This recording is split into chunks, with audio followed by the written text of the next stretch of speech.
नमस्कार, स्वागत है आपका न्यूज बाइस्कोप में। मैं हूं आसिया।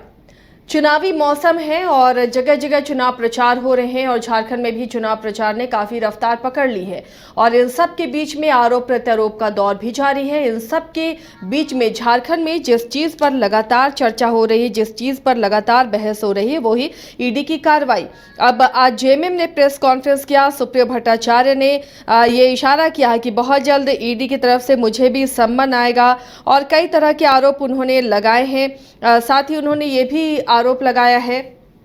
खूंटी के जो बीजेपी प्रत्याशी हैं अर्जुन मुंडा, उनको लेके भी आरोप लगाया है और ये कहा कि जब राजा पीटर से वो समर्थन की मांग कर सकते हैं तो कई और ऐसे हत्यारे हैं, अपराधी हैं, उनसे भी समर्थन की मांग करें। तो एक दूसरे पर आरोप प्रत्यारोप तमाम तरीके की चीजें हो रही हैं। हमारी सहयोगी करिश्मा हमारे साथ जुड़ी हुई हैं। करिश्मा, आज जेएमएम की प्रेस कॉन्फ्रेंस थी और सुप्रियो भट्टाचार्य ने कई गंभीर आरोप लगाए हैं, खासकर समर्थन मांगने को लेकर। जिस तरह उन्होंने केंद्रीय मंत्री अर्जुन मुंडा ने जब राजा पीटर का समर्थन मांगा, ये उन्होंने कहा कि जब अपराधियों के समर्थन की जरूरत पड़ रही है तो एक तरह से बीजेपी पर निशाना साधते हुए वो नजर आए हैं। क्या कुछ खास रहा उनकी प्रेस कॉन्फ्रेंस में?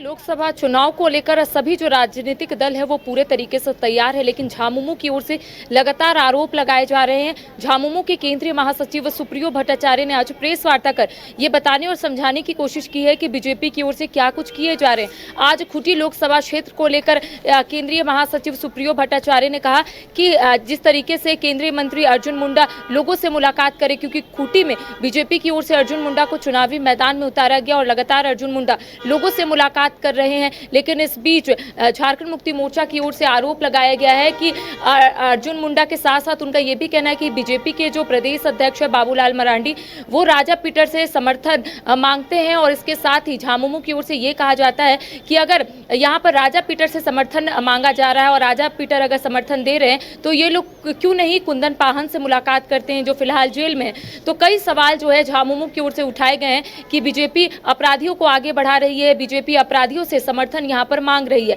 इसके साथ ही आपने सही कहा कि राज्य में लगातार ईडी की कार्रवाई देखने को मिल रही है। जमीन घोटाले मामले में कई लोगों को ईडी की ओर से समन जारी किया गया है और हाल ही में जिस तरीके से पूर्व मुख्यमंत्री हेमंत सोरेन को ईडी की ओर से समन जारी किया गया था, हालांकि अब हेमंत सोरेन जेल में, इसके बाद से कई लोगों को ईडी की ओर से समन जारी किया जा रहा है। हाल ही में अंतु तिर्की को ईडी कार्यालय बुलाया गया था और ये बताया जा रहा है कि अंतु तिर्की ने जो चैट किया था, व्हाट्सएप चैट, उसे कहीं ना कहीं सार्वजनिक किया गया है और वो वायरल हो रहा है वो चैट, जिसमें यह बताया जा रहा है कि सुप्रियो भट्टाचार्य ने ट्रांसफर पोस्टिंग को लेकर कहीं ना कहीं चैट की है। और इसको लेकर आज झामुमो के जो केंद्रीय महासचिव है सुप्रियो भट्टाचार्य ने, उन्होंने स्पष्ट रूप से कहा है कि उन्हें पहले अंदेशा हो रहा था, उन्हें पहले ये शक हो रहा था कि आने वाले समय में ईडी की ओर से उन्हें जरूर समन जारी किया जाएगा। उन्होंने स्पष्ट रूप से कहा है कि बीजेपी अपराधियों को आगे बढ़ा रही है, समर्थन मांग रही है और दूसरी ओर ईडी की जो कार्रवाई है वो कहीं ना कहीं हम लोग में देखने को मिल रही है, ऐसा सुप्रियो भट्टाचार्य ने कहा है। उनका स्पष्ट रूप से कहना है कि अगर ईडी की ओर से समन जारी किया जाता है तो वो जरूर ईडी कार्यालय जाएंगे, जितना सवाल पूछा जाएगा उतना सवाल का जवाब वो देंगे। इसके साथ ही उनका ये भी कहना था कि अगर ईडी की ओर से उन्हें होटवार जेल भेजा जाएगा तो वो जाने के लिए पूरे तरीके से तैयार है। उन्होंने ये भी कहा कि अगर उन्हें ईडी कार्यालय जिस दिन जाना होगा वो पूरे सम्मान के साथ ईडी कार्यालय जाएंगे, ताकि ईडी की ओर से अगर उन्हें होटवार जेल भेजा जाएगा तो वो उन्होंने जिस तरीके से कहा कि वो झामुमो के नेता हेमंत सोरेन के साथ होटवार जेल में रहेंगे और वहीं से कहीं ना कहीं अपनी बात को जन तक पहुंचाने की कोशिश करेंगे। साथ ही उनका यह भी कहना था कि ईडी के कोई वरिष्ठ अधिकारी ने उन्हें कहा था कि अब आप ज्यादा मत बोलिए, तो स्पष्ट रूप से उनका यही कहना था कि मैं बोलूंगा और अपनी बात को लोगों के सामने रखूंगा कि आखिर किस तरीके से राज्य में कार्रवाई जो है ईडी की हो रही है। तो आज बीजेपी पर जमकर हमलावर थे सुप्रियो भट्टाचार्य। इसके साथ ही जो खबरें आ रही थी कि आने वाले समय में ईडी की ओर से सुप्रियो भट्टाचार्य को ईडी कार्यालय बुलाया जाएगा, इसको भी लेकर उन्होंने खुलकर अपनी बातों को रखा था। जी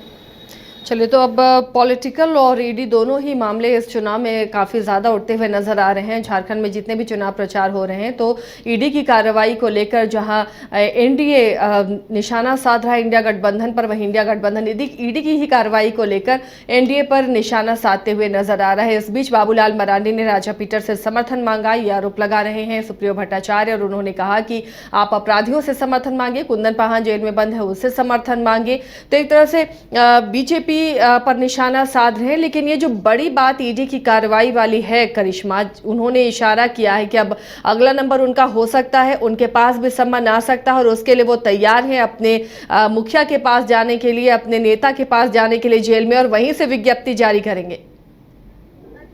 सुप्रियो भट्टाचार्य ने स्पष्ट रूप से कहा आसिया कि अगर समन जारी किया जाता है ईडी की ओर से तो वो जरूर जाएंगे ईडी कार्यालय, जितने सवाल होंगे उस सवाल का जवाब भी देंगे। साथ ही उनका स्पष्ट रूप से यही कहना था कि अगर ईडी के अधिकारी उन्हें जेल भेजते हैं तो वो जरूर जेल जाएंगे। इससे पहले वो सामान लेकर ईडी कार्यालय जाएंगे, ताकि अगर उन्हें होटवार जेल जाना पड़े तो वहीं से वो अपना सामान उठाएंगे और होटवार जेल जाएंगे। इसके साथ ही उनका यही कहना था कि झामुमो के बड़े नेता हेमंत सोरेन जेल में बंद है और वो होटवार जेल में है, तो उनका कहना है कि अगर मैं होटवार जेल जाऊंगा तो मैं वहीं पे रहूंगा और वहीं से विज्ञप्ति जो है वो जारी करूंगा और लोगों को अपनी बात पहुंचाने की कोशिश करूंगा। उनका स्पष्ट रूप से यही कहना था कि एक तरफ ये लोग राजा पीटर से समर्थन मांगते हैं, दूसरी ओर उनका ये भी कहना था कि अब कुंदन पाहन ही बच गए हैं तो उनसे भी ये लोग समर्थन मांग लीजिए। लेकिन इनका ये कहना था कि अगर ये लोग अपराधी को आगे बढ़ा रहे, उनसे समर्थन मांग रहे, लेकिन दूसरी ओर हेमंत सोरेन को जेल भेज रहे हैं और झामुमो के कई नेताओं को ईडी की ओर से समन जारी किया जा रहा है, तो उन्होंने यहाँ पर कहीं ना कहीं कंपेयर किया है खुद को और बीजेपी के नेताओं से कि बीजेपी के नेता कुछ भी करते हैं, उन्हें वहां तक जाने की नौबत नहीं आती है, ईडी की ओर से उन्हें समन नहीं जारी किया जाता है।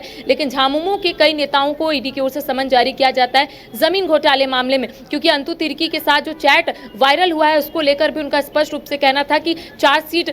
फाइल नहीं हुई है और ऐसे में पब्लिक डोमेन में कैसे ये चैट आ गया, क्या इस चैट में ट्रांसफर पोस्टिंग को लेकर जो जिक्र हुआ था क्या उस व्यक्ति का ट्रांसफर हो गया, ऐसा कुछ नहीं हुआ है। तो जिसको लेकर सुप्रियो भट्टाचार्य ने स्पष्ट रूप से कहा है कि यहाँ पर सिर्फ फंसाया जा रहा है, एक एक करके ईडी कार्यालय बुलाया जा रहा है और वहां से तमाम जो इंतजाम है वो ईडी के अधिकारी कर रहे हैं। जी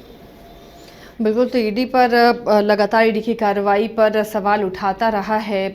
विपक्ष और झारखंड में सत्ता पक्ष खासकर लगातार, और अब जब हेमंत सोरेन जेल में हैं तो जांच का दायरा जैसे जैसे बढ़ रहा है करिश्मा, और जिस तरह अंतु तिर्की को जब रिमांड पर लिया गया तो ये ईडी के लिए एक बड़ा मोहरा बन गया अंतु तिर्की, और कई जो उसके चैट से नाम सामने आ रहे हैं, तो आने वाले दिनों में कई और नाम का खुलासा हो सकता है, कई और लोग इसमें फंसते हुए नजर आ सकते हैं। आसिया, जमीन घोटाले के साथ साथ ट्रांसफर पोस्टिंग का भी मामला जो है वो सामने आ रहा है और ऐसे में अंतु तिर्की का जो चैट वायरल हुआ है, इससे पहले अंतु तिर्की को ईडी कार्यालय बुलाया गया था, वहां पर सवाल पूछे गए और ऐसे में अगर चैट वायरल हो रहा है तो कहीं ना कहीं ये माना जा रहा है कि अगर सुप्रियो भट्टाचार्य इस रडार में आ गए, सुप्रियो भट्टाचार्य को अगर ऐसा लग रहा है कि आने वाले समय में ईडी की ओर से उन्हें समन जारी किया जाएगा, तो ऐसे में कई झामुमो के नेताओं को ऐसा लग रहा होगा कि जरूर उन लोगों को भी ईडी की ओर से समन जारी किया जाएगा, क्योंकि जमीन घोटाले मामले में कई लोगों को ईडी की ओर से समन जारी किया जा रहा है, ट्रांसफर पोस्टिंग के मामले में अब कई लोगों को ईडी की ओर से समन जारी किया जा रहा है। तो कह सकते हैं आसिया कि जैसे जैसे जांच का दायरा आगे बढ़ेगा वैसे वैसे लोगों को समन भी यहां पर ईडी की ओर से जारी किया जाएगा। अब देखने वाली बात होगी आसिया कि आखिर ईडी की ओर से किन किन लोगों को समन जारी किया जाता है, आखिर जमीन घोटाले के साथ साथ ट्रांसफर पोस्टिंग में किन किन लोगों का नाम सामने आता है और किन किन लोग जो है वो अब ईडी के रडार में, क्योंकि सुप्रियो भट्टाचार्य का अब नाम सामने आ गया है, तो ऐसे में माना जा रहा है कि झामुमो के कई नेताओं का नाम सामने आ सकता है। जैसे सुप्रियो भट्टाचार्य को अगर ईडी की ओर से समन जारी किया जाता है, अगर सुप्रियो भट्टाचार्य ईडी कार्यालय पहुंचते हैं तो जितना सवाल ईडी के अधिकारी उनसे पूछेंगे उस सवालों का जवाब अगर सुप्रियो भट्टाचार्य देते हैं तो उसी जवाब से कहीं ना कहीं ईडी जो है अपना जांच का दायरा यहां पर बढ़ाएगा और लोगों को समन भी जारी कर सकता है। जी आसिया, चलिए, तो यानी सुप्रियो भट्टाचार्य का यही कहना है कि हम आप भी भरते हैं तो हो जाते हैं बदनाम, वो कत्ल भी करते हैं तो चर्चा नहीं होती। चलिए, तो ये मामला अब चुनाव तक बहुत गर्माता हुआ नजर आएगा करिश्मा, और इसकी चर्चा होती रहेगी और इसी तरह के बयान और आरोप प्रत्यारोप सामने आते रहेंगे। फिलहाल शुक्रिया इस तमाम जानकारी के लिए।